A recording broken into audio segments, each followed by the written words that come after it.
என்னாகும் நானே இன்னும் எடுக்கலை. அதனால தான் கொஞ்சம் பாட்ட சொன்னேன். சரி எடுங்க, என்ன செய்ய, எல்லாம் வயசாகி போச்சு.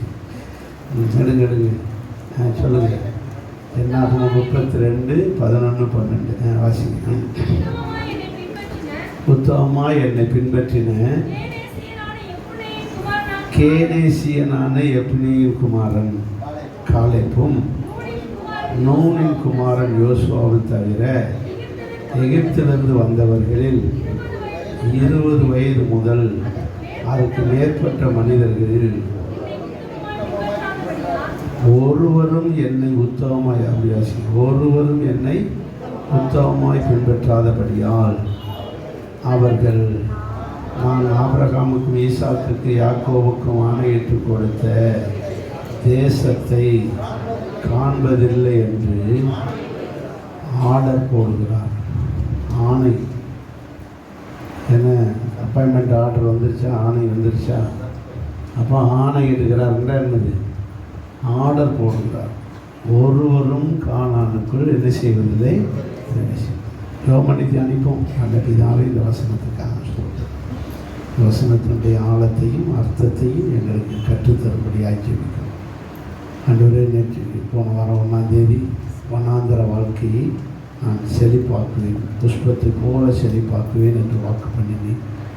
அது எங்கள் வாழ்க்கையிலே நிறைவேறட்டும். நிறைவேறி வருகிறதுக்காக ஸ்தோத்திரம். அநேகருடைய வறட்சிகள் நீங்கி வருகிறதுக்காக ஸ்தோத்திரம். கர்த்தாவே, நாங்கள் இந்த வசனத்தின்படி கானானுக்குள் பிரவேசிக்கிற ஜனங்களாக இருக்க, ஆண்டவரே பரலோகத்துக்குள்ளே பிரவேசிக்கிற ஜனங்களாக இருக்க எங்களுக்கும் ஒரு ஆணையிடுவீராக. நாங்கள் இந்த ஆணையை, கட்டளையை நாங்கள் பெற்றுக்கொள்ள எங்களுக்கு இன்றைக்கு உதவி செய்யும். நாங்கள் கிறிஸ்தவராய் சபைக்கு வருகிறவர்களாய் மட்டுமல்ல, பரலோகத்துக்குள்ளே பிரவேசிக்கிற, கானானுக்குள்ளே பிரவேசித்தது போல பரலோகத்துக்குள்ளே பிரவேசிக்கிற கிறிஸ்தவர்களாக இருக்க இந்த வசனத்தை எங்களுக்கு ஆசீர்வதி. இயேசுவின் நாமத்தில் பிதாவே. அல்லேலூயா. பைபிளில் அநேக டைப்பாலஜி தியாலஜி என்று சொல்வார். அடையாளங்கள் என்னது, அடையாளங்கள் இருக்கிறது. அநேக அடையாளங்கள் இருக்கிறது. என்ன அடையாளங்கள்? இப்போது ஆபேல் ரத்தம் சிந்தி மரித்தார். அது யாருக்கு அடையாளம்? இயேசு கிறிஸ்து ரத்தம் சிந்தினதுக்கு ஒரு அடையாளம். ஆபேலுடைய ரத்தம் பேசினது போல் ஏசப்பா ரத்தம் பேசணும். ஈசாக்கை ஆபிரகாம் என்ன செஞ்ச பலி செலுத்தினார். அது பிதா குமாரனை சிலுவையில் பலி செலுத்தினதுக்கு அடையாளம். இப்படி நிறைய அடையாளம். நோவா பேழையை கட்டினார். பேழைக்குள்ளே பிரவேசித்தது போல் நாம் எல்லாரும் எதிர்த்து சபைக்குள்ளே வந்துக்கிறோம், அதாவது பரலோகத்துக்குள்ளே போகிறோம். இந்த நோவா பேழைன்றது பரலோகத்துக்குள்ளே பிரவேசிப்பதற்கு ஒரு அடையாளம். இப்படி நிறைய அடையாளம் இருக்குது. டைப்பாலஜி என்று சொல்வார்கள் தியாலஜியில், பைபிள் காலேஜில் டைப்பாலஜி, அடையாளங்கள். ஸோ நம்முடையதான வாழ்க்கையிலே நிறைய அடையாளம். இதுபோல் இது ஒரு அடையாளம். எது? யோசுவாவும் காலேப்பும் கானான் தேசத்துக்குள்ளே பிரவேசித்தது. அவர்கள் மாத்திரம் கானான் தேசத்துக்குள்ளே பிரவேசித்தது. நம்ம பரலோகத்துக்குள்ளே பிரவேசிப்பதற்கு ஒரு அடையாளம். கானான் தேசம் என்பது பரலோகம், எகிப்து தேசம் என்பது உலகம். எகிப்து தேசம் என்பது உலகம். அப்புறம் அங்கே உலகத்தை ஆட்சி செய்தது யார்? எகிப்து தேசத்தை பார்வோன். அதுபோல் இந்த உலகத்தை ஆட்சி செய்கிறது யார்? சாத்தான். அப்போது சாத்தானுடைய பிடியிலிருந்து, பார்வோனுடைய பிடியிலிருந்து இந்த ஜனங்கள், இஸ்ரவேல் ஜனங்கள் விடுதலையாக்கப்பட்டு அவர்களை பரலோகத்துக்கு, கானான் தேசத்துக்கு கொண்டு போனார். இதுபோல் நம்மை சாத்தானுடைய பிடியிலிருந்து விடுவித்து நம்மளை எங்கே கொண்டு போய்கிட்டு இருக்காரு? பரலோகத்துக்கு. ஸோ இந்த சம்பவம் எல்லாம் ஒரு அடையாளம், டைப்பாலஜி, அடையாளங்கள். ஸோ நம்ம இந்த அடையாளத்தை நாம் தியானிக்க போகிறோம். எனக்கு என்னென்னா, இத்தனை பேர் ஆண்கள் மட்டுமே 6 லட்சம் புருஷர்கள். எகிப்து விட்டு புறப்படும் போது புறப்பட்ட ஆண்கள் மட்டுமே 6 லட்சம் பேர். அதில் இந்த 2 பேரை மட்டும்தான் சொல்லியிருக்கு. எத்தனை பேர்? யோசுவாவும் காலேபும். ஏன் இந்த 2 பேரை மட்டும் சொன்னாங்க? இந்த 2 பேரை பற்றி தான் தியானிக்க போகும். இந்த 2 பேர் யார்? இந்த 2 பேர் யார்? யாரை முதல்ல பார்க்கலாம்? காலேபு. ரைட். காலேபு பார்ப்போமா? வாசிங்க. காலேபு யார் சொல்லுங்க. கேனேசியனான எப்னேயின் குமாரனாகிய கேனேசியனாகிய எப்னேயின் குமாரனாகிய காலேபு. இந்த கேனேசியன்னா என்ன? சரியான கேன போயில இருப்பாங்க அப்படிதான் நினைச்சேன். இந்த கேனேசியன்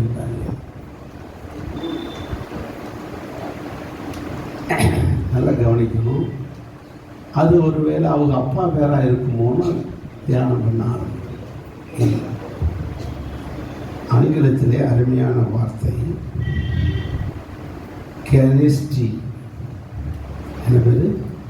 கெனஸ்டி. KENIZZI.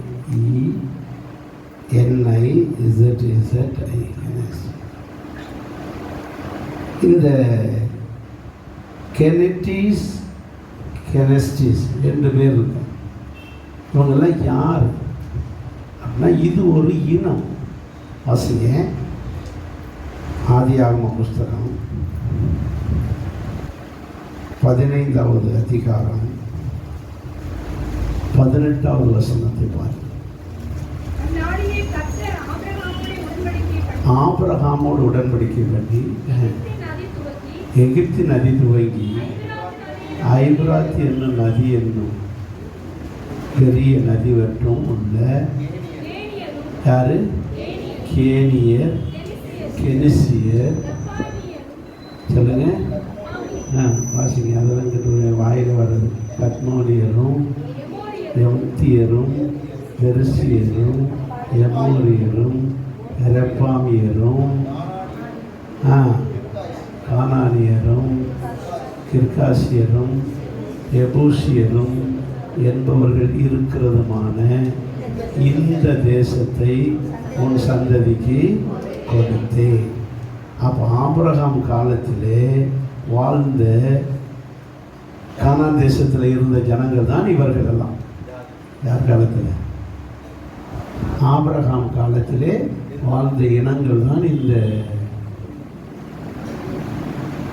கெனிசியர், கேனியர், கெனிசியர். இப்படி ஆபிரகாம் காலத்திலே வாழ்ந்த கெனிசியர். இந்த கெனிசியர் என்பவர்கள் தான் இப்போ இப்போ இப்போ சொல்லுங்க. எப்படி எந்த இனத்தை சொல்லுங்க? கெனசியன். இங்கிலீஷில் பாருங்க, 2 ஒரே வார்த்தை. இங்கிலீஷ் பைபிள் பார்த்தா கெனசியன். கெனிசியன் ஆகிய எப்படி குமாரனாகிய. அப்போ காலேபு ஒரு யூதனே இல்லை. இந்த கெனிசியன் தான் யாரு?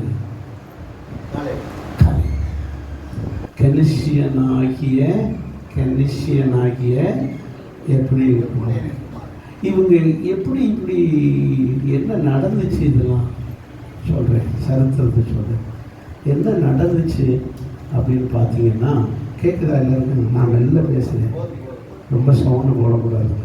பின்னாடி கேட்குதில்ல, கொஞ்சம் பார்த்துக்கங்க. இந்த கெனிசியன் இது ஆபிரகாம் காலத்தில் இருந்தார். இஸ்ரேல் தேசத்தில், இந்த கானான் தேசத்தில் இவங்கெல்லாம் இருந்தவங்க, கேனானின் கெனிசியன். அப்புறம் ஈசா காலத்துலேயும் இந்த கெனிசியர்கள் அங்கே இருந்தாங்க. யாக்கோபு காலத்துலேயும் இருந்தாங்க. யாக்கோபு காலத்தில் என்ன வந்துச்சு? ஒரு பஞ்சம் வந்துச்சு. அப்போ உலகமெங்கும் பஞ்சம். எங்கே மட்டும்தான் சாப்பாடு இருக்குது? யோசேப்பு காலத்தில் எகிப்தில் மட்டும்தான் உணவு கிடைக்குது. அங்கே மட்டும்தான் செழிப்பு. மீதி உலகம் முழுவதும் என்ன இருக்குது? பஞ்சம். அதனால தான் இஸ்ரேல் ஜனங்கள் தானியம் வாங்குறதுக்காக யாக்கோபுடைய பிள்ளைகள் எங்கே போனாங்க? எகிப்துக்கு போனாங்க. அங்கே யார் இருக்கா? யோசேப்பு இருந்தார். இதுபோல் இவங்க எப்படி தானியம் வாங்க எகிப்துக்கு போனாங்களோ அதுபோல் பல இனங்கள் போனாங்க. என்ன வாங்க? தானியம் வாங்க, சாப்பாட்டுக்கு தானியம். அப்படி வாங்க போனவர்கள் இந்த கேனானியன், கெனிசியன். அங்கே போய் இவர்கள் எப்படி குடியிருந்தார்களோ, யாரு? இஸ்ரவேல் ஜனங்கள் போய் எகிப்தில் 70 பேர் போனாங்கல்ல. யாக்கோபுடைய பிள்ளைகள் 70 பேர் போனாங்க.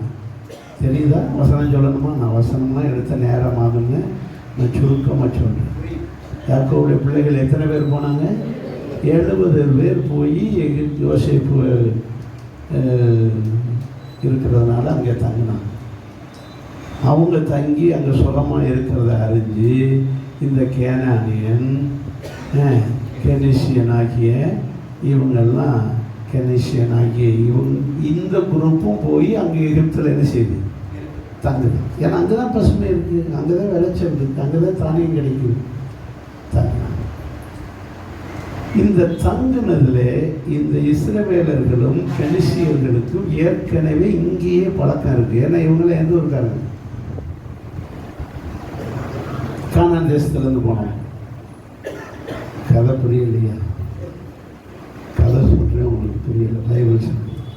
இவங்கெல்லாம் எந்த ஊர்லேருந்து போய் குடியேறியிருக்காங்க? கானான் தேசத்துலேருந்து. அப்போ ஏற்கனவே என்ன உண்டு? பழக்கம் உண்டு. வேறு வேறு இனமாக இருந்தாலும் ஒரே தேசத்துலேருந்து போனோம். நம்ம இருக்கார பையன் அப்படின்னு சொல்லி அந்த மெட்ராஸில் போனாலும் எந்த ஊரில் போனாலும் நம்ம ஊருக்கு போய் ஒரு பாசம் ஆகும் இல்லையா? அதுபோல் இவங்க பக்கத்தில் குடியிருக்கிறாங்க. குடியிருந்தப்போ 2 பேரும் ஐக்கியம். வருஷங்கள் கடந்தது. 400 வருஷம்ல வருஷங்கள் கடந்தது. யோசேப்பு காலத்துக்கு பிறகு ஆட்டோமேட்டிக்காகவே இவங்களுக்கு மரியாதை குறைஞ்சி போச்சு. இஸ்ரவேல் ஜனங்களுக்கு மரியாதை குறைஞ்சி போச்சு. அந்த தேசத்திலே இவர்கள் யாராகி விட்டார்கள்? அடிமையாகி விட்டார்கள். நான் கதை போல சொல்லி சத்தியத்தை தூக்கித்தேன். அப்போ தான் உங்களுக்கு அப்போ இந்த கெனிசியர்களும் யாராயிட்டாங்க? அடிமைகள் ஆயிட்டாங்க. இஸ்ரவேலர்கள் மட்டும் இல்லை, அங்கே எகிப்து தேசத்தில் பல இனங்கள் யாராக இருக்கிறார்கள்? அடிமைகளாக இருக்கிறார்கள். பல இனங்கள் அடிமைகளாக. எல்லாருமே அங்கே சாப்பாட்டுக்கு போன இடத்துல அங்கே போய் அவங்க எகிப்தியர்களுக்கு அடிமையாக இருக்கிறார்கள். பல இனங்கள் அடிமையாக இருக்குது. அதில் இந்த கெனிசியன் ஆகிய யார்? இந்த இனமும் அங்கே அடிமையாகிடும். இந்த இஸ்ரவேல் ஜனங்களுக்கு அன்னைக்கு பைபிள் கிடையாது, 10 கட்டளை கிடையாது, லீடர் தலைவன் கிடையாது, பாஸ்டர் இல்லை, அது ஒருத்தர் இல்லை. அதனால கொஞ்சமாக இவங்க அவங்களோட என்ன செய்ய ஆரம்பித்தாங்க? மிக்ஸ் பண்ண ஆரம்பித்தான். அந்நிய தெய்வங்களையும் நம்ப ஆரம்பித்தான். அந்நிய தெய்வங்களை நம்ப ஆரம்பித்தான். மிக்சட் ஆகிட்டான்.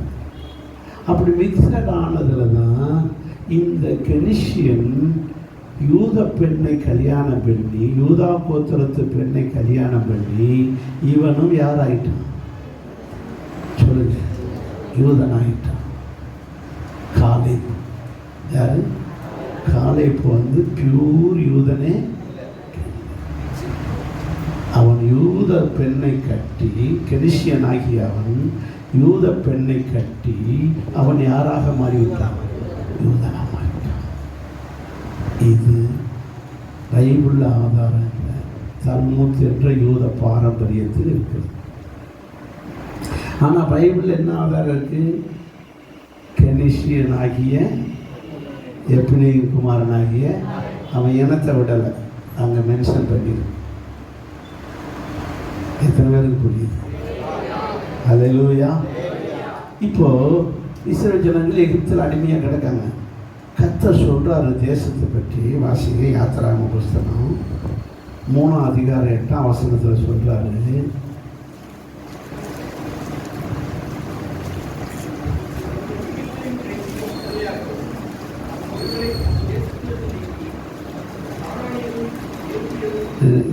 கொஞ்சம் வாசிங்க. வாசிங்க. கானான் தேசத்தில் யாரெல்லாம் இருக்காருங்க? கானான் தேசத்தில் யாரெல்லாம் இருக்காங்க? கானானியர், ஏத்தியர், எமோரியர், பெரிசியர், ஏவியர், எபூசியரும் இருக்கிற இடமாகிய பாலும் தேனும் ஓடுகிற நலம் விசாலமான தேசத்தில் கொண்டு போய் சேர்க்க. அப்ப யார் இல்லைங்க? கெனிசியர்கள், கேனானியர்கள், கெனிசியர்கள் இல்லை.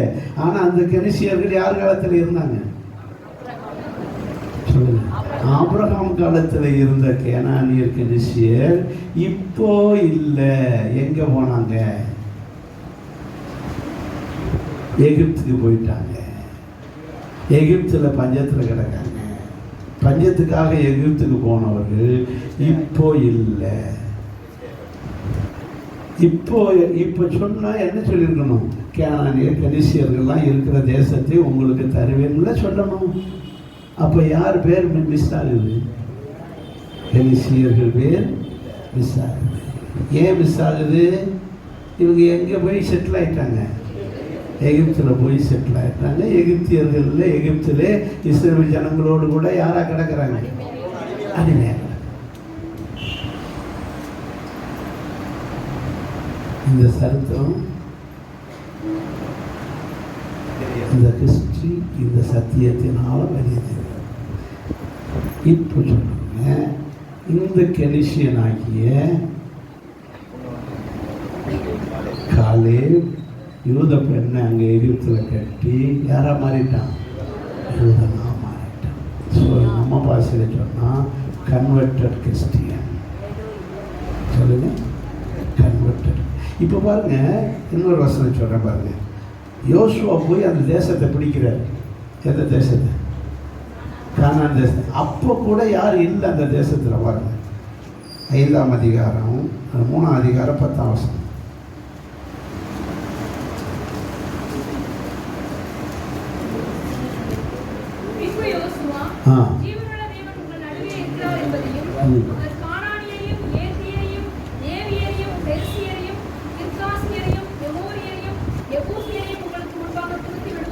யாரை துரத்துறாருன்னு பாருங்க. இதுல யார் இருக்கு? இல்லை.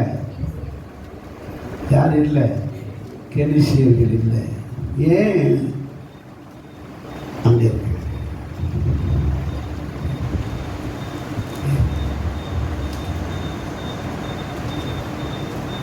அங்கே இருக்கு. அவர்கள் எகிப்தில் போய் செட்டில் ஆயிட்டாங்க. எகிப்தில் போய் இருக்காங்க. இந்த கெனிசியர்கள் ஆபிரகாம் காலத்தில் இங்கே இருந்தவர்கள். கெனிசியர்கள் இங்கே எப்போ போய் எங்கே போய் செட்டில் ஆகிருக்கு? எகிப்தில் இருந்ததுனால் எகிப்திலே அப்படியே யூதர்களோடு மிக்ஸ் ஆகிட்டாங்க. நீங்கள் நல்லா கவனிக்கணும். இப்படி வெறும் ஒன்றுக்கு ஒன்று கல்யாணம் பண்ணி மட்டும் கிடையாது. இந்த யூதர்கள் சிலர் அப்படியே புறஜாதி தெய்வங்களை நம்ப ஆரம்பிச்சிட்டாங்க, வணங்க ஆரம்பிச்சிட்டாங்க. 10 கட்டளையை கொடுத்த நோக்கமே என்ன? 10 கட்டளைக்கும் 10 வாதைக்கும் கனெக்ஷன் உண்டு. அங்கே என்ன கொடுத்தாரு? 10 வாதைகளை கொடுத்தாரு. எகிப்து தேசத்தில் என்ன கொடுத்தாரு? இந்த 10 வாதை கொடுத்தாரு இல்லையா? அந்த 10 வாதைக்கும் இந்த 10 கட்டளைக்கும் என்ன உண்டு? கனெக்ஷன் உண்டு. ஏன் 10? நீங்கள் நல்லா பாருங்கள். பார்வோன்னு சொல்லுவான், ஏப்பா அவன் ஜனங்களை எல்லாம் கூட்டிக்கிட்டு என்ன செய்யும் போகணும். இவர் ஒரு அற்புதம் செய்வார். பயந்து போய் உன் ஜனங்களை கூட்டிக்கிட்டு போகணும்னு சொல்லுவார். உன் ஜனங்களை கூட்டி போகணும். இவர் உடனே கொஞ்ச நேரத்தில் மனசு மாதிரி போகாதீங்க. அங்கே என்ன சொல்லியிருந்த வசனம் தெரியுமா? கர்த்தர் அவன் இருதயத்தை ஏன் கட்டுப்படுத்த. இவர் தான் அற்புதம் செஞ்சார். யார்? கர்த்தர். அவர் தான் போகிறதுக்கு பெர்மிஷன் வாங்கி அற்புதம் செஞ்சு கொடுத்தார். பெர்மிஷன் வாங்கி கொடுத்துக்கிட்டு அப்புறம் இவரே அமையதே தெரிஞ்சுவார். என்ன கூத்து அடிக்கிறாங்க நம்மளை பைத்தியக்காரங்க. நீ படிச்சீங்களா இல்லையா? பைபிள் அற்புதம் செய்கிறது இவர் தான். அவனுக்கிட்ட பெர்மிஷன் வாங்கி கொடுக்கறதும் நம்ம ஆண்டவர் தான். திருவிளையாடல் அதுக்கு பிறகு அவனை போய் இதயத்தை கடினப்படுத்தி போக விடாதரா, போக சொல்லி பெர்மிஷன் வாங்கி கொடுக்கறது இவர். மோசையும் ஆரோனும் பைத்தியக்காரன் மாதிரி. இந்த கூத்தை பார்த்தியலா? ரெண்டு திருவிளையாடலை பார்த்தியலா? திருவிளையாடல் சினிமாவில் மட்டும் இல்லை, இங்கேயும் திருவிளையாடல் நடக்குது. என்ன கூத்தடிக்கு இது ஏன் இப்படி செய்கிறான்னா, கர்த்தர் தான் இந்த அற்புதத்தை பார்வோன் இதயத்தை கடினப்படுத்துறது கர்த்தர் தான் வசனம் இருக்கு. அப்படிதானே? ஏன் அப்படி செய்கிறார்? யாருக்காக செய்கிறார் சொல்லுங்க? எகிப்தில் இருக்கிற இஸ்ரவேலர்களுக்கு. அற்புதம் நடந்தது எதுக்காக? 10 வாதைகள் நடந்தது யாருக்காக? இஸ்ரவேலர்கள் மனம் திரும்புவதற்காக. எகிப்திலே இருக்கிற தெய்வங்கள் எல்லாவற்றையும் விட இந்த யெகோவாகிய தெய்வம், மோசே சொன்ன தெய்வம் தான் உண்மையான தெய்வம் என்பதை நிரூபிக்கணும். ஏன் நிரூபிக்கணும்? அப்போதான் இந்த பின்மாற்றம் அடைஞ்சு கிடக்கிற யூதர்கள் எல்லாம் மனம் திரும்பி ஒரு மனமாக புறப்படணும். 2 மாதம் பாஸ்டர் வரலைன்னா சர்ச்சுக்கு வராமல் இருக்குது. ஒரு உதாரணத்துக்கு தான் சொல்லுவேன். மாசு அப்படி இருக்கக்கூடாது, அப்படி இருக்கக்கூடாது. இப்போ பாருங்க, அவங்களுக்கு ஒரு லீடர்ஷிப் இல்லை. அதனால அப்படி எப்படி எகிப்திய தெய்வங்களை நம்ப ஆரம்பிச்சிட்டாங்க. எகிப்தியருடைய தெய்வங்களை நம்ப. அதனால தான் முதல் அற்புதமே நதியில் இருக்கிற 7 அதிகாரத்தில் பார்க்குற யாத்திரா 7 அதிகாரம். ஏன் தெரியுமா? அது அவங்களுடையதான மெயின் கடவுள் ஒரு 10 கடவுளை செலக்ட் பண்ணி 10 அற்புதம் செஞ்சார். எகிப்து தேசத்தில் இருந்த 10 கடவுள், பல தெய்வ வழிபாடு உண்டு. அதில் ஒன்று நைல் நதியை தெய்வமாக வணங்குது. அது ஒரு பொம்பளை கடவுள். அதனால தான் நதிகளுக்கு பூரா என்ன பேர் இருக்குது? காவேரி, கங்கை, பிரம்மபுத்திரா, எல்லாம் பொம்பளை கடவுள். சூரியன் வந்து ஆம்பளை கடவுள். இந்த சூரியனுக்கும் இந்த நைல் நதிக்கும் பிறந்தவன் தான் பார்வோன் அப்படின்னு பார்வோனை கடவுளை நம்புவோம். இதெல்லாம் உங்களுக்கு பைபிளில் இருக்காது. அதுக்கு தான் பைபிள் காலேஜ் போய் படிச்சுட்டோம். அந்த பேக்ரவுண்டை படி, அந்த சூழ்நிலையை படி பார்வோனை கடவுளாக கும்பிடுவாங்க. ஏன்னா இவன் சூரியனுக்கும் நைல் நதிக்கும் பிறந்தவன். அதனால பாருங்க, காலையிலே சூரியன் உதயமாகிறதுக்கு முன்னாடி பார்வோன் எங்கே போய் நிற்பான்? நீ பைபிள் படிச்சல, நான் எல்லா வசனத்தையும் எடுக்க நேரம் இல்லை உங்களுக்கு. நிறைய நான் இன்னைக்கு காலையை பற்றி சொல்லிட்டு இருக்கேன், யோசுவாவை பற்றி சொல்லணும். அப்புறம் 2 பேரையும் சேர்த்து சொல்லணும். நிறைய சத்தியம் இருக்கு. இன்னைக்கு தான் எனக்கு சத்தியம் தெரியும். காலை யார்? நம்மளை மாதிரி இந்து கன்வெர்ட்டட் கிறிஸ்டியன். ஆமென் சொல்லுங்க. அல்லேலூயா. நீங்கள் இங்கிலீஷ் பைபிள் படிக்க 2 ஒரே இருக்கு. கெனசியன் ஆகி எப்னேயின். சரி, அதனால தான் காலையிலே பார்வோன்னு அங்கே போய் நிற்பான். முழங்கால் அளவு அந்த தண்ணிக்குள்ளே இறங்கி நிற்பான். அப்படி நிற்கும்போது அவங்க அம்மாவை தாய்க்கடவுள், அதாவது அதுக்கு பிறகு சூரியன் ஆகி அது உதயமாகிறோம். அந்த சூரியனை பார்த்து அந்த தண்ணியை அள்ளி இது பண்ணுவோம். அப்போ தான் கர்த்தர் சொல்கிறார், மோசேட்டு சொல்கிறாரு, அந்த பையன் காலையிலேயே போவாங்க நதிக்கு, நீ முதல்ல போய் அவன் அவன் அவன் அவன் அவன் நம்புகிற அந்த நதியை கோலை நீட்டு ரத்தமாக்கி விடு. அப்போ நீ கும்பிட்ற எதை விட நதி ஆகிய நைல் நதியை விட என் இயேசு தெரியாது. அதனால தான் வானத்திலிருந்து அக்கினி இறக்கிறது, வானத்திலிருந்து கண்மலை விழ வைக்கிறது, எல்லா அற்புதங்களும். இந்த அற்புதம் பூராமே செஞ்சது பார்வோனுக்காக அல்ல. யாருக்காக? இஸ்ரவேலர்கள் மனம் திரும்புவதற்காக. இஸ்ரவேலர்கள் மோசே மேலே ஆரோன் மேலே நம்பிக்கை வச்சு, ஆண்டவர் மேலே விசுவாசம் வச்சு, இந்த தெய்வம் பூரா பொய், நம்ம தெய்வம் தான் உண்மைன்னு நம்பணும். அப்படின்றதுக்கு தான் அற்புதமே நடந்தது. அதெல்லாம் அறிஞ்ச பிறகுதான் முழு நம்பிக்கையா புறப்பட்டாங்க. இல்லைன்னா சாமானியமா புறப்படுவாங்களா? எத்தனை பேர் புரியுது? அல்லேலூயா. இங்கே இந்த காலேபை பற்றி சர்டிஃபிகேட் கொடுக்குறாரு பாருங்க. எப்படி கொடுக்குறாரு? என்னம்மா எப்படி எப்படி எப்படி 13 அதிகாரம் சரி 32 அதிகாரம் 11 வசனம். கேனேசியனாகிய எப்னேயும், கேனேசியன் இனத்திலிருந்து ரட்சிக்கப்பட்டு வந்த எப்னேயும். இவன் எந்த இனத்தில் சேர்ந்திருந்தான், எந்த கோத்திரத்தில் சேர்ந்திருந்தான்? 13 அதிகாரம் 6 வசனத்தை பாரு. என்ன ஆகும்? 13 அவன் யூதா பெண்ணை தான் கட்டி, யூதா கோத்திரத்து பெண்ணை கட்டி யூதா கோத்திரத்தில் மெம்பர் ஆகிட்டான். எந்த 12 கோத்திரம் இருக்கு இல்லையா, அதில் எந்த கோத்திரம்? யோதா. அப்பாவை கொண்டாட்டி எந்த ஊர், எந்த கோத்திரம்? ஏஜி சர்ச்சில் ரசிக்கப்பட்டு ஏஜ் சர்ச்சில் ஞானசம் நடத்தி ஏஜ் சர்ச் மெம்பர் ஆகிட்டான். எத்தனையோ சர்ச் இருக்குல்ல, அது மாதிரி இவன் எந்த கோத்திரத்து பொண்ணை கட்டியிருக்கான்? ஏஜ் சர்ச் பொண்ணை கட்டின மாதிரி இவன் யூதா கோத்திரத்து பொண்ணை கட்டி இப்போ எங்கே ஆகிட்டான்? யூதா கோத்திரத்திலே மெம்பர் ஆகிட்டான். ஆனால் ஆக்சுவலி யார் அவன்? கெனிசியன்.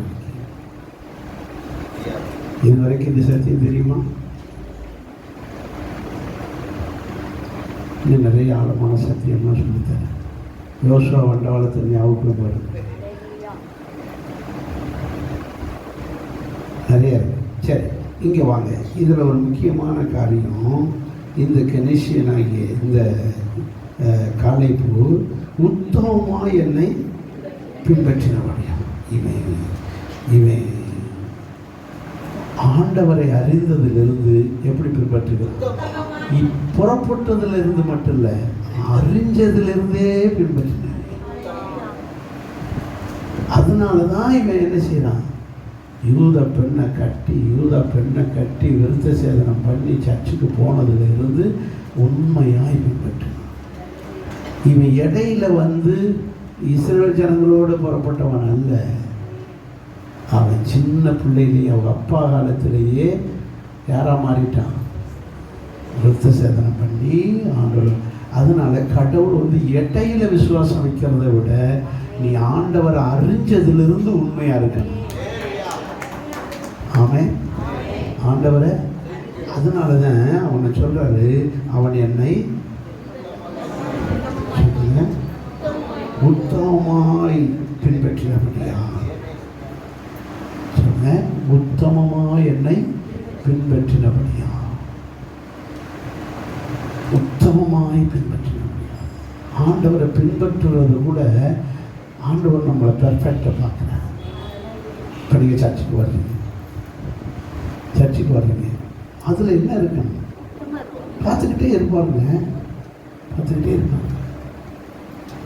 அப்போது பிறந்ததுலேருந்து 12 கோத்திரத்தில் பிறக்காதவனாக இருந்தாலும் அவன் எவ்வளோ பெர்ஃபெக்டாக சர்ச்சுக்கு போய்கிட்டு இருக்கான். நீ பிறந்ததுலேருந்தே கிறிஸ்தவன்னு சொல்லிக்கிட்டு நீ ஒழுங்காக சர்ச்சுக்கு போகலையே, நீ ஒழுங்காக தசமா வைக்கலையே, நீ ஒழுங்காக ஆண்டவரை தேடுறது இல்லையே. அவனும் அப்படி கிடையாது. அவன் பிறந்ததிலிருந்து, அவன் ஆண்டவரை அறிந்ததிலிருந்து, அவன் பிறந்ததுன்னு சொல்ல முடியாது, ஆண்டவரை அறிந்ததிலிருந்து பெர்ஃபெக்டாக. அதனால தான் பாருங்க, இந்த யோசுவாவை விட காலேபுக்கு சர்டிஃபிகேட் கூட. ஆசிரியர் என்னாகும் புஸ்தகம் 14ஆம் அதிகாரம் 14 24 வசனத்தில் எப்படி சொல்றாரு? என்னுடைய தாசனாகிய காலேப் இருக்கிறபடியினால் உத்தமமா என்னை பின்பற்றி வந்தபடினால் சொல்றாரு. எப்படி சொல்றாரு? இல்லை, முதல்ல சொல்லுங்க, என்னுடைய தாசனாகிய. இந்த சர்டிபிகேட் யாரும் கிடையாது. யோசுவாவை என் தாசன்னு ஆண்டவர் ஒரு இடத்துல சொல்லுங்க.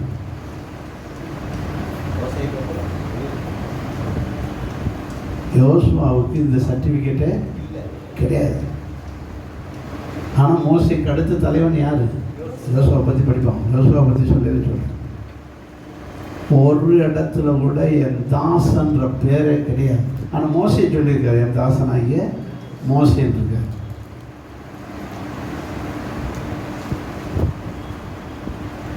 யோசுவாவை என் தாசன் என்று சொல்லவில்லை.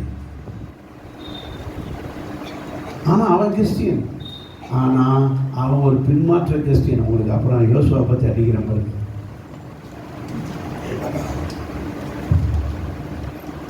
யோசுவா பற்றி சரித்திரத்தை உங்களுக்கு எடுக்கிறேன். அப்புறம்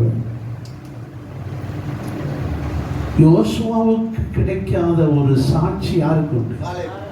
என் தாசனாகிய ஆலேவ். எங்க பிரிக்கிறாரு? வேற ஆவி. மற்றவங்களை போல ஆளுக்காக கவர்ச்சிக்காக யாரும் ஒரு பாஸ்ட் வராட்டேன்னு சொல்லிடுவாரே அப்படின்றதுக்காக மனுஷனுக்காக பின்பற்றாமல் தேவனை உத்தமமாய் பின்பற்றுகிற உண்மை கிறிஸ்தவன். அவன் வேறே ஆவி உள்ளவன். வேறே ஆவின்னு என்னது? அப்போ இவங்களுக்கெல்லாம் ஒரு ஆவி. இவங்கெல்லாம் கூட்டத்தோடு கூட்டமா கோயிந்தா போடுறீங்க. கூட்டத்தோடு கூட்டமா கோயிந்தா போடுற கேஸுகள் இல்லை. இவன் கரெக்டாக யார் போட்டாலும் போடாட்டாலும் நான் கோயிந்தா போடுவோம்.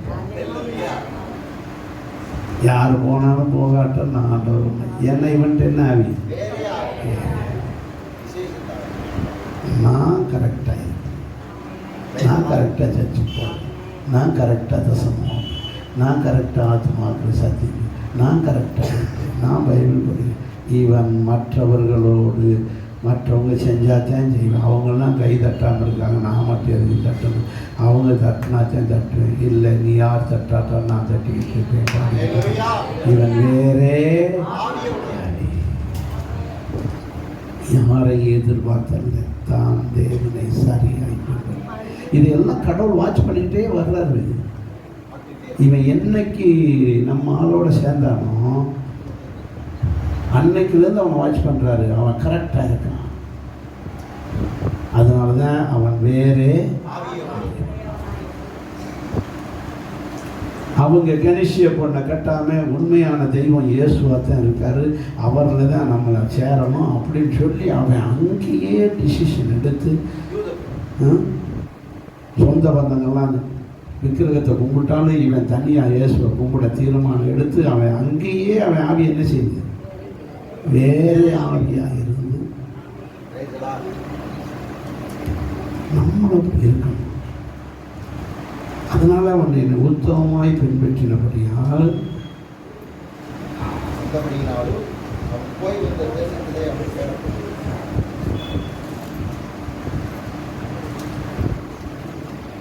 சரி. என்ன ஆகும்? 34 அதிகாரத்தில் 18-19 வசனத்தில்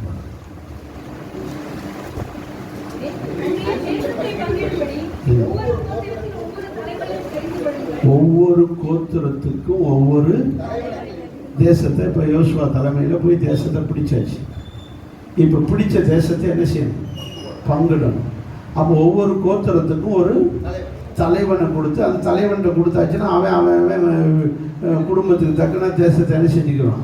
ஏப்பா இது ஊரா இந்த உங்கள் கோத்திரத்துக்கு, எப்பா கோத்திரம் இது ஊரமான யூதா கோத்திரத்துக்கு, இது ஊரா பெஞ்சமின் கோத்திரத்துக்கு, இப்படி கோத்திரத்துக்கு ஒரு தலைவனை செலக்ட் பண்ணி அவங்க கையில் கொடுத்துட்டு அவன் கோத்திரத்தில் எத்தனை குடும்பம் இருக்கோ அதுக்கு தக்கன ஏரியாக்களை பிரித்து கொடுத்துருவான். அப்போ ஒரு கோத்திரத்துக்கு ஒரு தலைவனை தெரிந்து கொள்ளும். எப்படி சொல்லுங்க வாசிங்க? தேசத்தை பங்கிடும்படி ஒவ்வொரு கோத்திரத்தில் ஒவ்வொரு தலைவனை தெரிந்து கொள்ளுங்கள்னு கோத்திரத்துக்கிட்ட பொறுப்பை படிச்சிட்டாரு. எப்போ உங்கள் கோத்திரத்துக்கு நீங்களே ஒரு தலைவனை தேர்வெடுங்க அப்படின்னு சொல்லியாச்சு. அடுத்த வருஷம் யூதா கோத்திரத்துக்கு அட்ரஸ் பதிலா கெனிசியனாகிய ஒருத்தன் இப்ப யாருக்கே தலைவன் ஆயிட்டான். கெனிசியனாகிய ஒருத்தன் யூதா கோத்திரத்துக்குள்ள வந்து கல்யாணம் பண்ணி யூதா கோத்திரத்துக்கே யாராயிட்டான் அப்படின்னா எந்த அளவுக்கு உத்தமமா பின்பற்றி இருக்கான்னு பார்த்துக்க.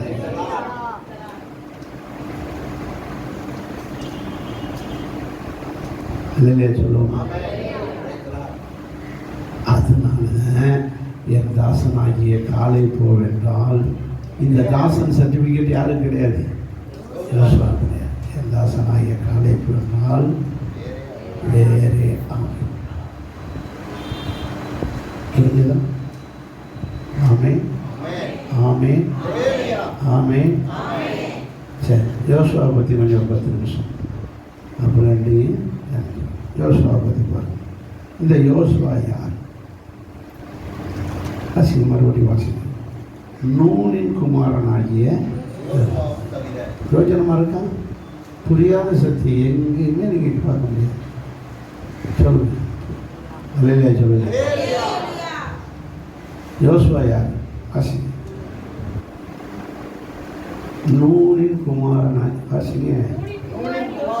நூனின் குமாரனாகிய யோசுவா தவிர. அது நூனின் குமாரன். இந்த நூனின் குமாரன்னா யார்? நீங்கள் 13ஆம் அதிகாரத்துக்கு வாங்க,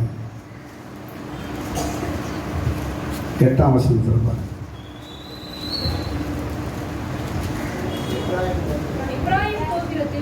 எப்ராயிம் கோத்திரத்தில் நூனின் குமாரன் ஓசையா. இவன் பேர், ஒரிஜினல் பேர் என்னது? ஓசையா தான். யோசுவான்ற பேரு யார் மாத்திரா? வாசிங்க 18. அதே அதிகாரத்தில் 18ஆம் வசனத்தை பாருங்க சார். 16ஆம் வசனம்.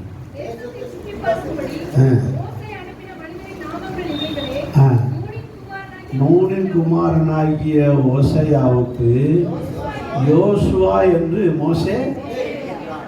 அப்போ வேவு பார்க்க போன நேரம் தான், வேவு பார்த்துட்டு வந்தது பிறகுதான் பேரை என்ன செய்யுது?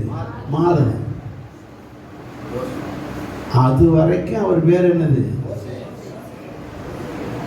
ஒரு ஓசை. அவர் அல்லையாச்சு, அது ஓசையே இல்லை. வரும் கைதட்ட சொன்னால் ஓசை இல்லாமல்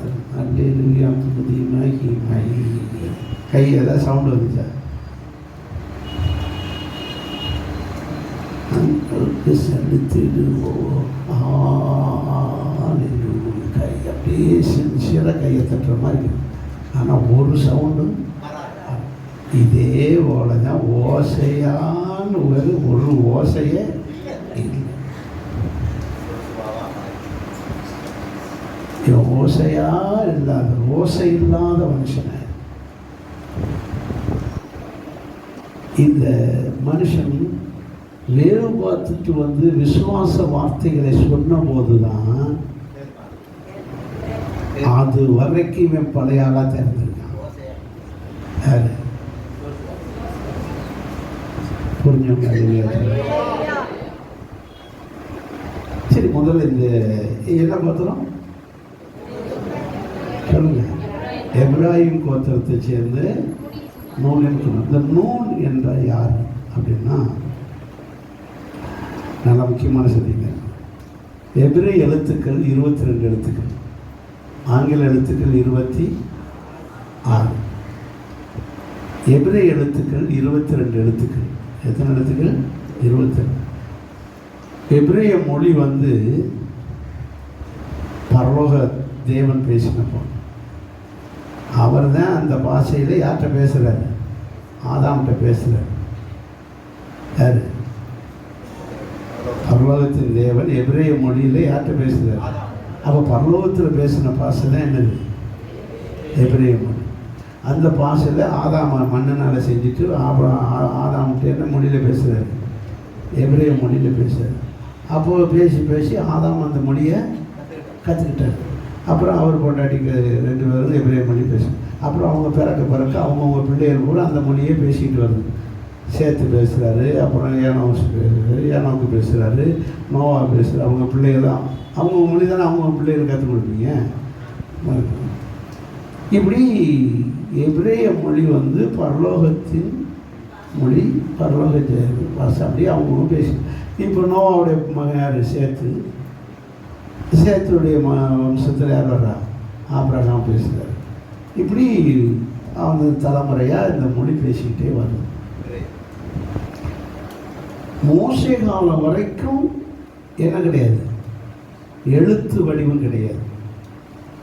பேச்சு மொழியாகத்தான் இருக்கே ஒழிய எபிரேய மொழி என்ன கிடையாது?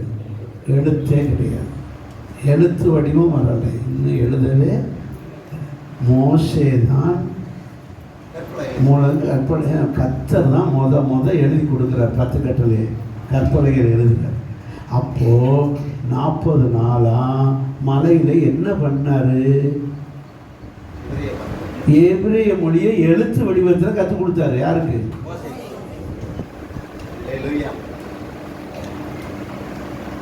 பரலோகத்தில் எழுத்து விடு. இந்த எந்த மொழிக்கும் இல்லாத ஒரு சிறப்பு என்னன்னா, ஒவ்வொரு எழுத்துக்கும் ஒரு உருவம் உண்டு. எபிரேய மொழிக்கு மட்டும் என்ன உண்டு? உருவம் உண்டு. முதல் எழுத்துக்கு கொம்பு, அந்த மாட்டினுடைய கொம்பு, ஆட்டினுடைய கொம்பு, இப்படி ஒவ்வொரு எழுத்துக்குமே என்ன உண்டு? உருவம் உண்டு. ஏன்னா அம்பிட்டு கூமுட்டைய யாரு? உங்களை சொல்லுவோன்னா நீங்கள் அப்படி எவ்வளோ பிரில்லியன்ட்டு நமக்கு தெரியாது. எபிரேய மொழி அவங்க இதுவரை படித்ததே இல்லை. பேசத்தான் தெரியும் மொழியை, உருவம் எழுதுனது இல்லை. அப்போ இந்த மொழியை கற்றுக் கொடுப்பதற்கு கடவுள் நம்முடைய தேவன் என்ன கற்றுக் கொடுத்தாரு? ஒவ்வொரு எழுத்துக்கும் ஒரு உருவம் வச்சு கொடுத்தாரு. இன்னைக்கு தமிழ் மொழிக்கு என்ன உண்டு? உண்டு. அதனால தான் நம்ம தமிழ் மொழி என்ன மொழி? மூத்த மொழின்னு சொல்லுவோம். ஒவ்வொரு எழுத்துக்கு நம்பர் உண்டு. நீ சிலர் இந்த வண்டியில் கூட எழுதி வச்சிருப்பாங்க. அது மாதிரி ஒரு கா அப்படின்னு போட்டிருப்பாங்க நம்பருக்கு. நம்பருக்கு எழுத்துல எழுதி வச்சிருப்போம். இது போல இந்த எபிரேய மொழிக்கு புரியுதா? நல்லா கவனிச்சதே என்ன ஆழமான சத்தியம். நீ எங்கே போனாலும் கிடைக்காது, போனால் வராது, பொழுதடைஞ்சா கிடைக்காது அப்படின்னு எங்கள் ஊரில் நான் சின்ன பிள்ளையில இந்த ஐஸ் விற்றுக்கிட்டு வருவார் சைக்கிள் ஒருத்தர்.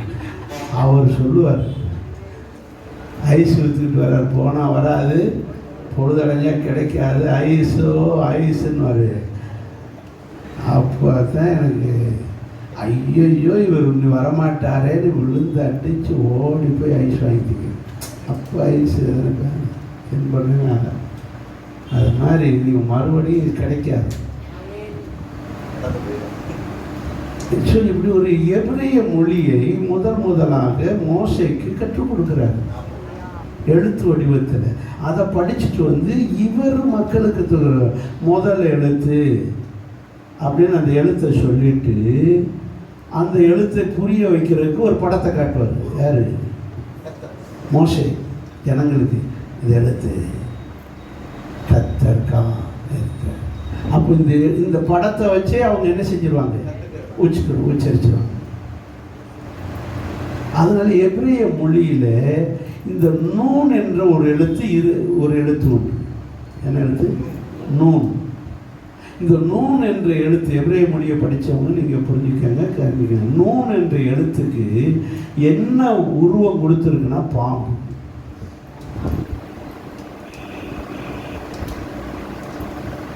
கதை புரிஞ்சுதான்? நூன்னுன்னா என்ன அர்த்தம்? பாம்பு உருவம் கொடுத்துருக்கு. ஒவ்வொரு எழுத்துக்கும் ஒவ்வொரு உருவம் கொடுத்துருக்கு. பாம்பு உருவத்தை கொடுத்து நூன்னா பாம்பு. பாம்புனா யாருன்னா போன வாரம் பார்த்தோம், வாலுசா இருப்பாரு, ஒரு பிசாசு கிடையாது. அப்போ யோசுவா அப்பா சொல்லுங்க, நூனின் குமாரன் பாம்பு பிசாசா இருந்தாரு. சாத்தானா இஸ்ரவேல் ஜனங்களுக்கு ஒரு குட்டி சாத்தானா, குட்டி பிசாசா வாழ்ந்திருக்காரு. என்ன அப்படின்னு பார்த்தா, நான் சொல்ல ஹிஸ்டரியை புரிஞ்சுக்கணும். இதெல்லாம் யூதருடைய பாரம்பரியம். தல்முத் என்ற புஸ்தகத்தில் இருக்கு. உங்களுக்கு இதெல்லாம் எங்கே போனாலும் கிடைக்காது. அதனால தான் நான் சொல்லித்தரேன். யூதருடைய பாரம்பரியம் தல்முத்தில் இந்த நூன் யூதர்களுக்கு துரோகியாய் வாழ்ந்திருக்கிறார், எட்டப்பனாக இருந்திருக்கிறார். ஏன்னா யூதர்கள் இஸ்ரவேல் ஜனங்கள் பூரா எகிப்தில் யாராக இருக்கிறார்கள்? அடிமையாக இருக்கிறார்கள். இந்த அடிமையாக இருக்கிறவர்கள் ஒழுங்காக வேலை செய்கிறாங்களா? எல்லாரும் செங்கல் இருக்கிறாங்களா? எல்லாரும் வயல் வேலையை ஒழுங்காக செய்கிறாங்களா? எல்லாத்தையும் போய் பார்வோனுக்கு போட்டு கொடுக்கறது தான் யார் வேலை? இந்த நூன். இஸ்ரவேல் ஜனங்களை பற்றி எதுக்கும் என்னென்ன செஞ்சுக்கிறாங்க, ஏதாவது சங்கங்க வச்சு வளர்த்துக்கிட்டு தராங்களா, ஏதாவது கூட்டம் போடுறாங்களா, என்னென்ன பண்ணுறாங்க, ஒழுங்காக வேலைக்கு போகிறாங்களா, என்ன பண்ணுறாங்க? இஸ்ரவேல் ஜனங்களை பார்வோனுக்கு போட்டு கொடுக்குற எட்டப்பனாக, பாம்பாக இஸ்ரவேல் ஜனங்களுக்கு சாத்தானாக வாழ்ந்தவன் தான் யாரு?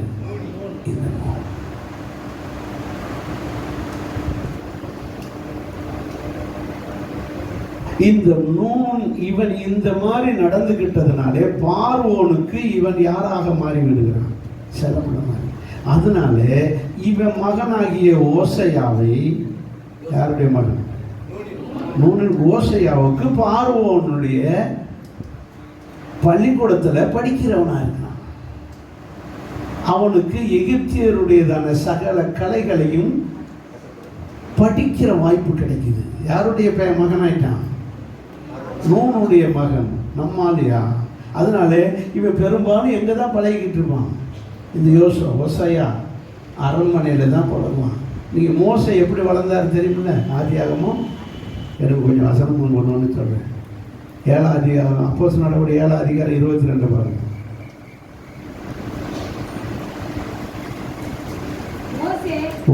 சொல்லுங்க, தூங்காம அல்லையா சொல்லுங்கள், கையை வைத்து அல்லையா சொல்லுங்கள். அதை சொன்னால் தூங்கிடுவீங்களே. சொல்லுங்க, எவ்வளோ முக்கியமான சத்தியம். சொல்லுங்க. மோசே எகிப்தியருடைய சகல சாஸ்திரங்களிலும் கற்பிக்கப்பட்டு வாக்கிலும் செய்கையிலும். சொல்லுங்க. அப்போ மோசே எப்படி வாக்கிலும் செய்கையிலும் சண்டை, அங்கே என்ன செய்கை இருக்கு? சண்டை போடுறது எப்படி? வாழை எப்படி பிடிக்கணும், வாழை எப்படி வீசணும், சிலம்பாட்டம் கற்றுக்கிற மாதிரி வால் சண்டை எப்படி போடணும், கத்தி சண்டை, இப்படி எல்லாம் இந்த எகிப்தியருடைய சகல செய்கைகளையும் கற்றுக்கொண்டவன் தான் யாரு? ஓசையா என்ற. சொல்லுங்க, ஓசையா என்ற. இப்போ அவன் அரண்மனையிலே சகல சாஸ்திரம் கற்றுக்கிறான். ஏன் இவனுக்கு இந்த கற்றுக்கொள்ளுகிற வாய்ப்பு வந்தது? அவங்க அப்பாவால. நூனின் குமாரன். நூனின் யாரா நிற்கிறான்? எட்டப்பனாக வேலை பார்த்துக்கிறான். இஸ்ரவேலர்களை போட்டு கொடுக்குறான்.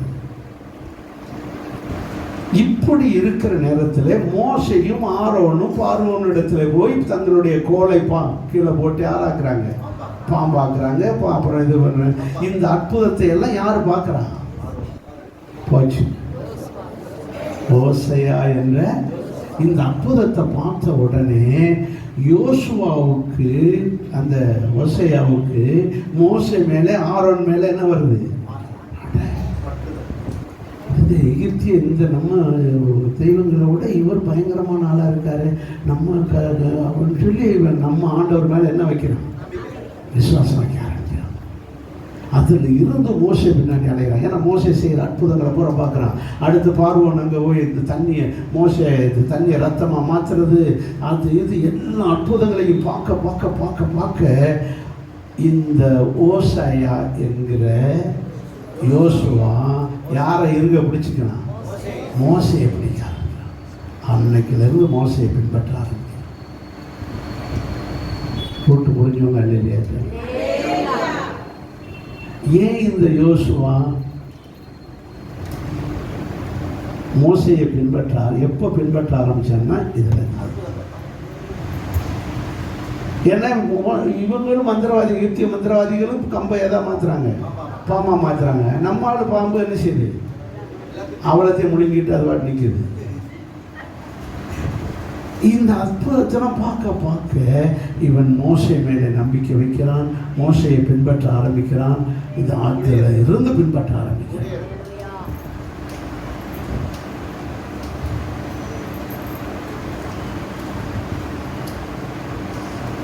நீங்க நல்லா கவனிச்சீங்கன்னா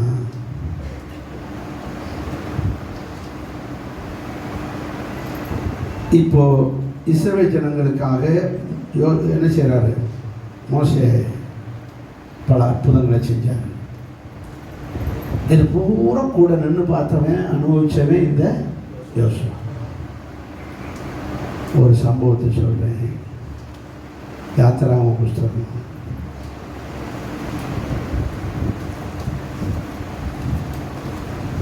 4 குறிச்சிட்டு வர மறந்துட்டேன். நீங்கள் தான் கண்டுபிடிக்கணும் அந்த வசனத்தை.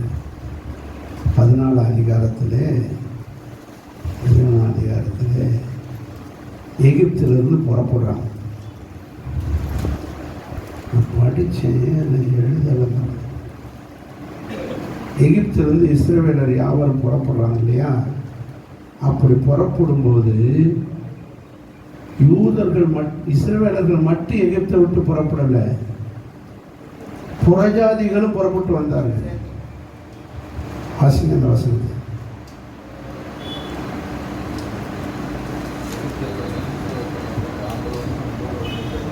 கண்டுபிடிக்க உங்களை தேட விட்டாதே தெரியும். ஒரு மாதிரி கொட்டாய் விட்டுக்கிட்டு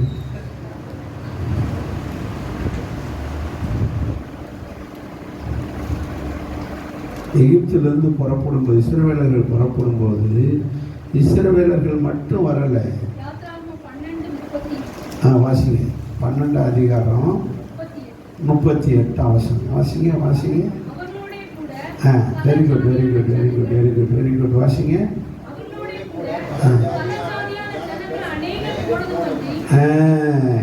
சொல்லுங்க. எகிப்திலிருந்து இஸ்ரவேலர்கள் விடுதலையாகி வரும்போது இஸ்ரவேலர்களை மட்டும் மோசே கூட்டிட்டு வரல, கெனிசியர்களும் பல ஜாதிகள் புறப்பட்டாங்க. அப்ப பல ஜாதிகள் அங்க எகிப்துல யாரா இருந்தார்கள்? சொல்லுங்க, அடிமைகளாக இருந்தாங்க. அப்ப இஸ்ரவேலர்கள் மட்டும் வரல, எகிப்திலிருந்து விடுதலையாகி பல ஜாதிகள் புறப்பட்டு வந்தாங்க. என்னங்க அக்கா, நீங்களும் போறீங்களாக்கும், உங்கள் குடும்பம் போறீங்களாக்கும், நாங்களும் வந்துடுறோம். எதுக்கு தூரல் இந்த பார்வன்ட்டு அடிமையாக கடந்துக்கிட்டு வேலை பார்த்தீங்க, உங்களோட நாங்களும் வந்துடுறோம் அப்படின்னு கெனிசியர் எல்லாம் புறப்பட்டாங்க. இஸ்ரவேலரோடு பல ஜாதியார் எப்படி சொல்லியிருக்கு? பல ஜாதியான ஜனங்கள் அநேகர் புறப்பட்டார்.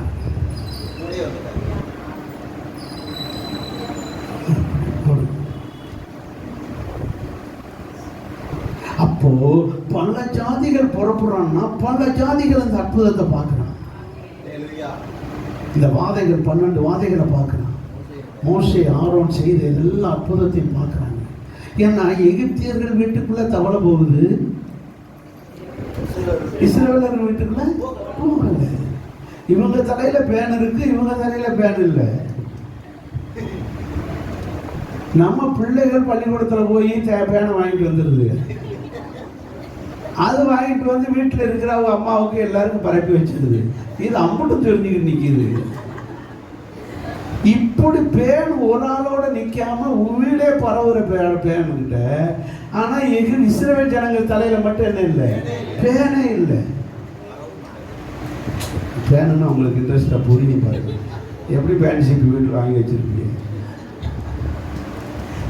இது ஒரு ஆளோட நிற்கிற ஐட்டமே இல்லை. ஆனா எப்படி எகிப்தியர் இஸ்ரவேலர்கள் தலையில மட்டும் என்ன இல்லை? பேன் இல்லை. ஏன்னா இவங்க எல்லாம் பேன் சீப்பு வாங்க நிக்கிறாங்க கடையில, இவங்க மட்டும் பேன் சீப்பு வாங்க போகல.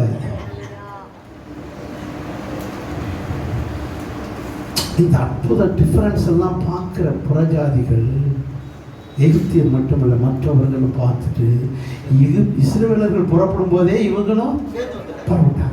இந்த சத்தியம்லாம் உங்களுக்கு தெரியுமா?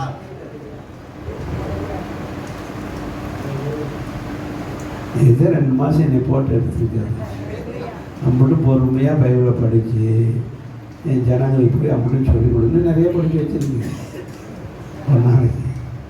வீட்டில் போட்டாத்தான் இவர் ஒழுங்காக நிறையா பேர் படிப்பார். அல்லையா சொல்லுங்க. சரி, இப்போ புறப்பட்டு வந்தாச்சு. வர்ற வழியிலே ரெவதியமில் வர்றாங்க. செங்கடலை பிறந்தாச்சு, செங்கடலுக்குள்ளே வந்தாச்சு. செங்கடலுக்குள்ளே கிடந்து ரெவதியமுக்கு நேரம் ஆயிடுச்சோ முடிச்சேன். நான் வந்து சாதாரணமாக தான் பேசுகிறேன், அதனால் எனக்கு டயர்டு இல்லை.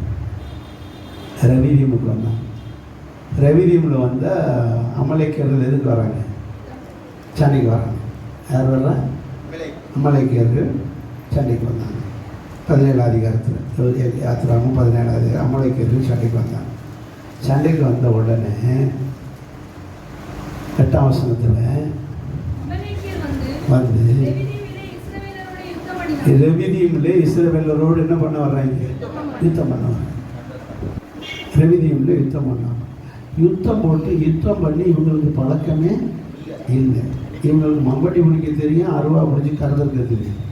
கருதற்கிற அருவாலை தான் அடுத்து பழகிருக்காங்களே ஒழிய இவங்களுக்கு ஆளை வெட்டுற அருவாலை தெரியாது. இவங்க இப்படிப்பட்ட ஜனங்களுக்கு திடீர்னு யுத்தம் பண்ணணும்னு சொன்னால் யுத்தம் பண்ணுறதுக்கு ஏற்ற ட்ரைனிங்கே இல்லை. இப்போ மோசே யுத்தத்தை நடத்துகிற பொறுப்பை யார்கிட்ட கொடுக்குறாரு பாருங்க. அடுத்த வருஷம் அப்பொழுது மோசே யோசுவாவை நோக்கி, நீ நமக்காக மனிதரை தெரிந்து கொண்டு அமலேக்கியரோடு என்ன பண்ணு? யுத்தம் பண்ணு. ஏன் மோசே ஓசேயா என்ற யோசுவாவிடத்திலே யுத்தம் பண்ண சொன்னார்? பரவாயில்ல. ஏன்னா இவன் எங்கே யுத்தம் பண்ண ட்ரைனிங் எடுத்திருக்கான் சொல்லுங்க. எகிப்தில் ட்ரைனிங் எடுத்தவன் யார் போல? மோசே போல. மோசே எப்படி சின்ன பிள்ளைல அங்கே ட்ரைனிங் யுத்தம் பண்ண வாழை எப்படி வீசணும், எப்படி பண்ணணும்னு. அதனால இவனுக்கு யுத்தம் பண்ணுற ட்ரைனிங் நடந்திருக்கு. யாருக்கு? அதனால தான் யோசுவாவுக்கிட்ட சொல்கிறாரு, நீ நமக்காக இளைஞர்களை வாலிபர்களை தெரிந்து கொண்டு என்ன பண்ணு? யுத்தம் பண்ணு. அல்லையா சொல்லுவோமா? இப்போ புரிஞ்சுதான்? அப்போது ஒரு விசுவாசிக்கு ஒரு காரியத்தை செய்யணும்னா கொஞ்சமாவது என்ன இருக்கணும்? ட்ரைனிங் இருக்கணும். அப்போ தான் கடவுள் பயன்படுத்துவார். வீட்டுக்குள்ள ஜெபிக்கணும், அப்போ வெளியில் ஜெபிச்சா அற்புதம் நடக்கும். நீ வீட்டுக்குள்ளே ஜெபிக்கிறது கிடையாது, நீ எப்படி வெளியிலே ஜெபிக்கணும்? அப்போ கொஞ்சமாவது நமக்கு என்ன தெரியணும்? ட்ரைனிங் இருக்கணும். ஜெபிக்கிற ட்ரைனிங், பைபிள் வாசிக்கிற ட்ரைனிங். வீட்டில் பைபிளை வாசித்து போடாங்க, சபையில் தப்பு இல்லாமல் வாசிக்கிறோம். எந்த ஒரு காரியத்துக்கும் பயிற்சி தேவை. பயிற்சி தேவை. ஆணுடைய பிள்ளைகளாக இருக்கிறோம், அப்படிப்பட்டவங்களை தான் கர்த்தர் பயன்படுத்துவார். இவன் நூனின் குமாரன், எட்டப்பனுடைய மகன் யாரு? அவன் கிட்டத்தட்ட பின்மாற்ற கிறிஸ்தவன். யாரு? ஆனாலும் அவன்கிட்ட இருக்கிற திறமையை வச்சு பயன்படுத்தினார். அதனால தான் அவனை வந்து என் தாசன்னே சொல்லலை. ரீசன் தெரியுதா? இப்போ யோசுவாவை என் தாசன்னே சொல்லலை. ஆனால் அவன் உண்மையாக பின்பற்றணும். மோசைக்கு ரொம்ப உண்மையாக இருந்தாங்க. ஒன்ஸ் பின்மாற்றம் ஆயிட்டா நம்ம பேரே ரிப்பேர் ஆகிடும். அன்னைக்கு அவங்க உண்மையாக பின்பற்றாமல் போன யூத குடும்பத்தில் பிறந்து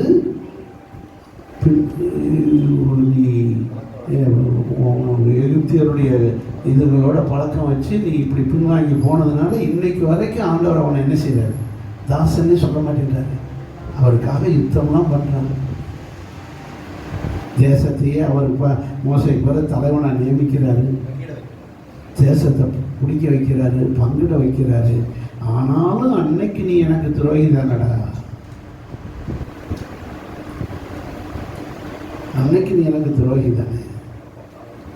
அதனால தான் சொல்றேன், ஆண்டவர் அறிந்து அதன்படி நடவாமல் இருக்கவே, எந்த ரூபத்திலும் நான் துரோகிகள் லிஸ்டில் இருக்கவே கடவுளை உண்மையாக தேவை. நல்லா கவனிக்க வேண்டிய ஒரு சத்தியம். இப்போ யுத்தம் நடக்குது ரெவென்யூவில். நான் முடிச்சிடுவேன், நான் கரெக்டாக முடிச்சிடுவேன், 2 நிமிஷம். நிறைய சொல்கிறதுக்கு இருக்குது. இவங்க 2 பேரும் கம்பேர் பண்ணி சொல்கிற நிறைய செய்தி இருக்குது. அது அடுத்த வர சொல்லுங்கள், இந்த வர சொல்லுங்கள். முடிச்சு மோசே போய் மலையில் ஜெபிக்கிறார். கீழே யோசுவா யுத்தம் பண்ணுறார் ரெவென்யூவில். மோசே கையை உயர்த்தினா ஜெயிக்கிறாங்க, கையை கீழே போட்டால். இப்போ மோசே கையை பிடிக்கிறதுக்கு 2 பேர் போயிருக்காங்க. சொல்லுங்க யாரு?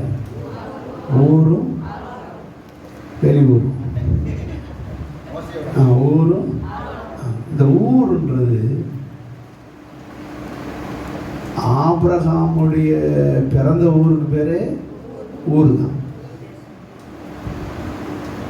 இங்கே ஒரு மனுஷனுக்கு பேரு ஊர். யார் இந்த ஊர்? 2 கையை பிடிச்சாங்க. ஒன்று ஆரம். பார்த்தா எனக்கு கையை வலிக்குதுப்பா, என்னால் எவ்வளோ நேரம் தான் கையை தூக்கி நிற்க அப்படின்னு. இல்லை, நீங்கள் கையை தூக்குனாத்தான் இங்கே யுத்தமே ஜெயிக்குது. ஐயோ என்னால் முடியாதப்பா கையை தூக்கி. நீங்கள் ஒரு 5 நிமிஷம் கையை வைத்து ஜெயிச்சிருங்க. கையை வைத்து 2 தடவை இப்படி ஆட்டுறதுக்கு என்ன சலிப்பாக இருக்கு. நீங்கள் கையை உயர்த்தி ஜெபிக்க நமக்கு வெற்றி. கை உயர்த்துறதுலே ஒரு ஆவிக்குரிய ஆசீர்வாதம் அடங்கி. நீங்கள் தனி ஜெபமாக இருந்தால் கூட என்ன செஞ்சு பாருங்க, கையை உயர்த்தி ஜெபம். பிசாசு போராட்டம் வீட்டுக்குள்ள அந்த இருந்துச்சோம். அன்னைக்கு நான் கையை உயர்த்தி தான் ஜெயிச்சேன். அன்னைக்கு தான் ஜெயம். கை உயர்த்தி ஜெபம் பண்ணுங்க. கையை உயர்த்தி ஜெபிக்கிறது ஆசை. ஏசப்பா சிலுவையில் தொங்குனார் சொல்கிறோம், ஆனால் கையை உயர்த்தி தொங்கினார். நீங்கள் நல்லா பாருங்க, 2 கையும் உயர்த்தப்பட்டது சார். அதுக்கு பிறகு ஐயா சாமி நீ உட்கார்ந்துக்கிட்டாவது கையை உயர்த்துன்னு சொல்லி அதுக்கு பிறகு ஒரு கல்லை தூக்கி வச்சு, யாருக்கு? மோசைக்கு. எல்லாம் நீங்கள் படிச்சுக்கணும். யாரை? மோசைக்கு கையை இது. இந்த ஊர் யாருன்னு சொல்லிடுறேன். ஊர் யாரு தெரியாதுல்ல, இதுவரை தெரியாதுல்ல. யாருக்கெல்லாம் தெரியும்? தெரியாது. ஒருத்தருக்கு நீங்கள் அவ்வளோ பெரிய ஆழமான விஷயம். நீங்களாம் இப்படி இருக்கிறனால ஏன் வண்டி ஓடுது?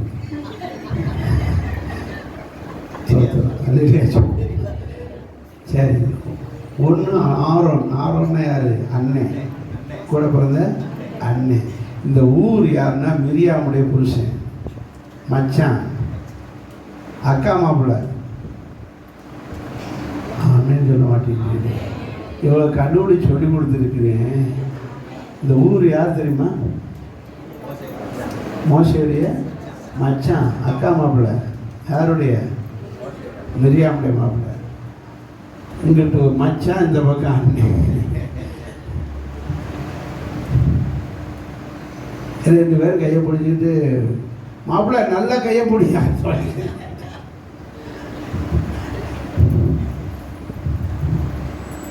கையை பிடிச்சிக்கிட்டு நிற்கிறோம். இங்கே நிற்க உயரமாக இருக்குதுனால கல்லை தூக்கி வச்சு கல்லில் உட்கார வச்சு, யார நான் உட்காந்துருக்கேன்ல வசதியாக போச்சு. இது மாதிரி கல்லில் உட்காந்துக்கிட்டு கையை 2 பேர் நின்று என்ன செஞ்சுக்கிட்டு இருக்காங்க? காய பிடிச்சிட்டாங்க. இப்படி பிடிச்சதுனால ஜெயம் ஈஸி. யோசுவா எகிப்தியருடைய சாஸ்திரத்தை கற்று யுத்தத்தில் ஜெயிக்கலை.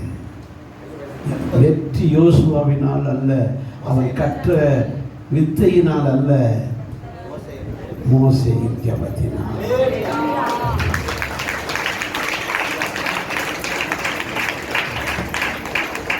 என்னதான் உலக பிரகாரமான அறிவுகள் நமக்கு இருந்தாலும், உலக திறமைகள் இருந்தாலும், அதை வச்சு நாம் ஜெயிக்க வேணாம். ஜெய கிறிஸ்தவனாய் வாழ முடியாது.